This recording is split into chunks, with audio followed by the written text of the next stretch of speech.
Hello সবাইকে, আমি অর্পিতা। আশা করছি সবাই ভীষণ ভালো আছো। আজকের ভিডিওতে যে কাজটা তোমাদের সঙ্গে শেয়ার করব, এটা ছিল এক কাস্টমারের কাজ। শাড়ির কালারটা ছিল ভীষণই ইউনিক আর সুন্দর। আর এটা ছিল ব্লাউজ পিসটা ছিল হালকা বুটার ওপরে কাজ করা আর পাড়ের দিকে ডিজাইন। তো যাই হোক, এই যে আমি ব্লাউজ কাটতে বসে পড়েছি। আর একটা মজার বিষয় কি জানো, এখানে কিন্তু আমি কাস্টমারের কোনো মাপ নিইনি, মানে মাপ ছাড়াই আমি আন্দাজেই কাটাচ্ছি ব্লাউজটা। ভিডিওটা শেষ পর্যন্ত দেখতে থাকো, তাহলে তোমরাও বুঝে যাবে সবটা।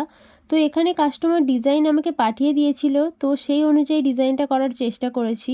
আর কাস্টমারের খুব একটা বেশি ডিমান্ড ছিল না, তাই সবটা নিজের মতো করেই করার চেষ্টা করেছি। এই কাজগুলো করতে আমার ভীষণ ভালো লাগে, যেগুলো কাস্টমার পুরোপুরি আমার উপরে ছেড়ে দেয়। এই ধরনের কাজগুলোতে আমি নিজের ক্রিয়েটিভিটিটাকে প্রকাশ করতে পারি। তো যাই হোক, এটা ছিল আমার ব্লাউজের সামনের পার্টটা, পুরোটাই ছিল প্রিন্সেপ কাটের ওপর। আর ব্যাক সাইডে তো ডিজাইন হচ্ছে। যেহেতু কাজটা করেছি কাস্টমারের বডি মেজারমেন্ট ছাড়াই, তাই একটু ভয় লাগছিল, কিন্তু শেষ পর্যন্ত কাজটা সফল হয়েছে, অর্থাৎ কাস্টমারের খুব পছন্দ হয়েছে আর গায়ে ভীষণভাবে ফিটিংস হয়েছে। তো এই যে এটা আমার কাজের ফাইনাল লুকস। ভালো লাগলে ভিডিওতে একটা লাইক করতে পারো আর পেজটা ফলো করে রাখতে পারো এই ধরনের আরও সুন্দর সুন্দর ভিডিও দেখার জন্য। আজকের মতো বাই বাই।